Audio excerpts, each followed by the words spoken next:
Hello my dear friend, welcome back to your own channel. तो आज की इस वीडियो में हम करने वाले हैं एमकॉम फर्स्ट ईयर का आईबीओ 3 के जो भी मोस्ट इंपॉर्टेंट क्वेश्चंस हैं उनके बारे में देखेंगे कि 2011 से 2021 में कौन कौन से ऐसे इंपॉर्टेंट क्वेश्चन है जो एग्ज़ाम में आए हैं।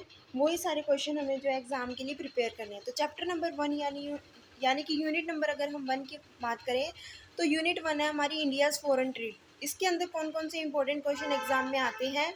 Trends of India's foreign trade और changing pattern with reference to composition and directions. ठीक है, कंपोजिशन यानी कि कौन कौन सी ऐसी चीज़ें हैं जिसका इंडिया के अंदर एक्सपोर्ट किया जाता है, कौन सी ऐसी कमोडिटी है जो इंडिया एक्सपोर्ट या इंपोर्ट करती है। और डायरेक्शन की बात करें तो डायरेक्शन यानी कि कौन सी कंट्री के साथ इंडिया का एक्सपोर्ट या इंपोर्ट होता है। Major problem of India's export sector, major problem क्या इंडिया को फेस करनी पड़ी थी अपने एक्सपोर्ट सेक्टर में। ये 4 क्वेश्चन है जो काफ़ी बार एग्जाम में आ चुके हैं और बहुत ही ज़्यादा इंपॉर्टेंट है। उसके बाद जो हमारी सेकंड यूनिट है unit number 2 balance of payment account, जिसके अंदर मोस्ट इंपॉर्टेंट क्वेश्चन है component of balance of payment के क्या क्या कंपोनेंट है, बैलेंस ऑफ पेमेंट होता क्या है, उसका मीनिंग या definitions, main causes of adverse balance of payment होने के क्या कारण है, difference between balance of trade and balance of payment, salient feature of India's balance of payment, role of invisible in balance of payment and recent policy measure, जो कि बहुत ज़्यादा important question है। रिसेंट पॉलिसी मेजर और salient feature of India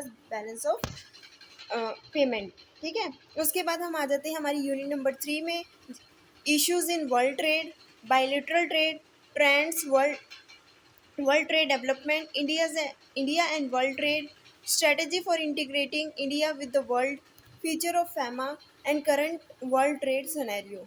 ये सारे questions थे जो कि बहुत ज़्यादा इंपॉर्टेंट है और काफ़ी बार एग्जाम में आ चुके हैं। अगर आप ये सारे क्वेश्चन करके जाओगे तो इसी में से जो है एग्जाम में क्वेश्चंस आएंगे।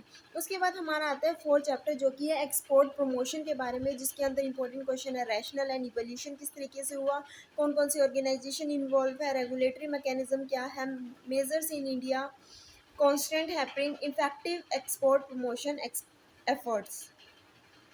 नेक्स्ट है गाइडलाइंस, रोल्स ऑफ काउंसिल और स्ट्रेटजीज। ये सारे टॉपिक है जो यूनिट नंबर 4 में इंपॉर्टेंट है एक्सपोर्ट प्रमोशन वाले चैप्टर में, यानी कि ये सारे क्वेश्चन जो है एग्जाम में आ चुके हैं। उसके बाद आता है हमारा ट्रेड पॉलिसी। नेक्स्ट चैप्टर है यूनिट नंबर 5, एक्सपोर्ट पॉलिसी क्या होती है, इंपोर्ट पॉलिसी क्या होती है, ड्यूटी एंटाइटलमेंट पासबुक स्कीम क्या है, प्रोविजंस क्या है, ट्रेड पॉलिसी के ऑब्जेक्टिव क्या था, ट्रेड पॉलिसी क्यों बनाई गई और क्या क्या मेजर्स लिए गए इसके अंदर।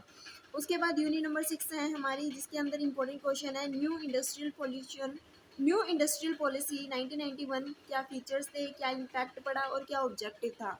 उसके बाद है nature and importance of foreign investment policy in India, portfolio investment, inflow of FDI in India and evolution of investment policy.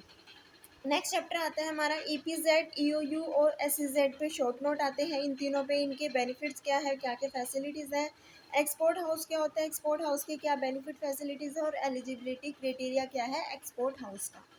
उसके बाद आता है हमारा यूनिट नंबर 8, जिसमें हम जो कि किस पे बेस्ड है, एग्रीकल्चरल प्रोडक्ट पे बेस्ड है।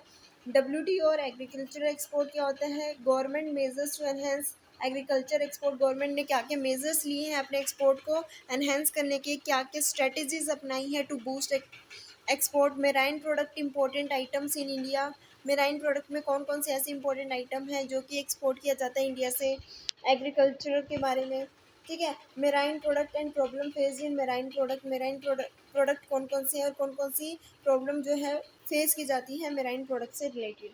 उसके बाद आते हैं हमारे चैप्टर नंबर 9 जो कि बेसिकली किससे रिलेटेड है, टेक्सटाइल एंड गारमेंट से रिलेटेड है। इसमें क्वेश्चन आते हैं strength and weakness of textile and garment industry, agreement on textile and clothing implication for India, future prospect and strategy responses and factor responsible for export growth. उसके बाद आती है unit number 10, James, jewellery and handicraft, overview of handicraft, export prospects, measures for export development. उसके बाद आता है हमारी unit number 11, जिसमें है लेदर प्रोडक्ट का ट्रेंड क्या है, इंडिया की क्या क्या कॉम्पिटिटिव एडवांटेजेस है, डिसएडवांटेजेस है और क्या क्या पॉलिसीज और स्ट्रेटजीज यूज़ की जाती है ताकि एक्सपोर्ट को बूस्ट किया जाए। उसके बाद ये कुछ इंपॉर्टेंट क्वेश्चंस थे जो था प्रोविजन ऑफ इंडियाज इम्पोर्ट। उसके बाद है पॉलिसी, ड्यूटी, एग्जेम्पशन, रेमिशन स्कीम्स के बारे में। इंस्टीट्यूशन सेटअप, कौन कौन से इंस्टीट्यूट सेटअप किए गए थे ताकि हमारे इंडिया के जो फॉरेन ट्रेड है उसको बूस्टअप किया जाए, जो कि आपको यूनिट नंबर 4 चैप्टर के अंदर ये सारे मिल सकते हैं। और ट्रिप क्या होता है, ठीक है। उसके बाद आता है हमारे यूनिट नंबर 12 जो कि चैप्टर नंबर 12 है, वो किससे रिलेटेड है, इलेक्ट्रॉनिक कमोडिटी से रिलेटेड है। इसमें इंपॉर्टेंट क्वेश्चन है, कॉम्पिटिटिव सिनेरियो क्या था, ठीक है, एडवांटेजेस और डिसएडवांटेजेस क्या थी, क्या क्या स्ट्रेटजीज यूज की गई थी अपने एक्सपोर्ट्स को एनहेंस करने के लिए, इलेक्ट्रॉनिक कमोडिटी का क्या प्रोस्पेक्ट था और क्या क्या प्रॉब्लम थी जो इंडिया की इलेक्ट्रॉनिक इंडस्ट्री को फेस करनी पड़ रही थी। उसके बाद हमारी यूनिट नंबर 13 आती है जो कि इंजीनियरिंग गुड्स से रिलेटेड है, market for engineering goods and problems. Unit number 14 की अगर हम बात करें, जो कि बेसिकली रिलेटेड है केमिकल गुड्स से, Avenue and prospect, India competitive advantages and disadvantages and various sectors and market for India. Unit number 15 में आता है सर्विसेज, जो कि पूरा का पूरा कंप्लीट चैप्टर हमें करना है, लेकिन मोस्ट इंपॉर्टेंट क्वेश्चन काफ़ी बार आ चुका है इसमें है conventional and non conventional service, और बाकी बहुत सारे टॉपिक्स भी एग्जाम में आए हुए हैं, लेकिन कन्वेंशनल और नॉन कन्वेंशनल सर्विसेज ऐसा है जो कि बहुत बार आ चुका है। एडवांटेजेस और डिसएडवांटेजेस क्या होते हैं सर्विसेज की, या कौन कौन से इश्यूज है जो इंडिया इंटरनेशनल ट्रेड में जो है वो फेस करने पड़ते हैं, India export and venues, suggestions to boost service export, export trend and market potentials. उसके बाद आती है हमारी यूनिट नंबर 16, यूएसए से रिलेटेड, यानी कि जिसके साथ इंडिया का क्या है ट्रेड प्रोस्पेक्ट है, इंडिया एक्सपोर्ट या इंपोर्ट करता है यूएसए के साथ, क्या ट्रेड प्रोस्पेक्ट है, India US trade major constants and overcome, क्या क्या प्रॉब्लम इंडिया को फेस करनी पड़ती है और किस तरीके से इस प्रॉब्लम से बाहर निकला जा सकता है, composition of export and import, किन चीज़ों का एक्सपोर्ट या इंपोर्ट किया जाता है, ट्रेड प्रोस्पेक्ट्स क्या है और इंडो यूएस ट्रेड क्या होता है, इंडिया यूएस ट्रेंड्स क्या है, ठीक है। उसके बाद आती है हमारी unit number 17, EU and CIS countries क्या है, ठीक है, ईयू का ईयूज इंडिया ट्रेड क्या है, मेजर्स टू प्रमोट एक्सपोर्ट, क्या क्या मेजर्स लिए गए इंडिया के द्वारा ताकि ईयू कंट्रीज के साथ, यूरोपियन यूनियन कंट्रीज के साथ अपना ट्रेड जो है वो प्रमोट किया जाए, India is not significant trade partner of EU, European union. उसके बाद हमारी यूनिट नंबर आती है 20, यूनिट नंबर 20 में हमारे जो मोस्ट इंपॉर्टेंट क्वेश्चन है वो है जो चैप्टर का नाम है वो है West Asia, selected country for India trade, कौन कौन सी ऐसी सिलेक्टेड कंट्री है वेस्ट एशिया की जिसके साथ इंडिया ट्रेड करता है, बेसिकली 7 ऐसी कंट्रीज है जिसके साथ इंडिया ट्रेड करता है।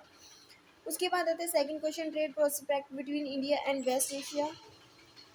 ये थे हमारे दो टॉपिक जो इंपॉर्टेंट हैं वेस्ट एशिया के चैप्टर में से। उसके बाद आती है unit number 18, that is Japan, chapter का नाम है जापान। उसके अंदर हम करेंगे important question, recent economic development, foreign trade, India's import from Japan, Indo Japan trade, constant and overcome, Indo Japan trade prospects, recent trends, ठीक है। उसके बाद आती है यूनिट नंबर 19 जो है एशियन एंड सार्क पे शॉर्ट नोट आता है कि एशियन क्या होता है या फिर सार्क क्या होता है, इस पे शॉर्ट नोट लिखो, ऑब्जेक्टिव क्या है एशियन का और सार्क को बनाने का, इकोनॉमिक कोऑपरेशन, ट्रेड प्रोस्पेक्ट्स और साफ्ता ऑब्जेक्टिव, ये कुछ टॉपिक्स है इस चैप्टर के अंदर। जो भी हमारा IBO 3 है इसमें 20 यूनिट है और हर एक यूनिट में जो भी इंपॉर्टेंट क्वेश्चन एग्जाम में आए हैं वो सारे मैंने बता दिए हैं।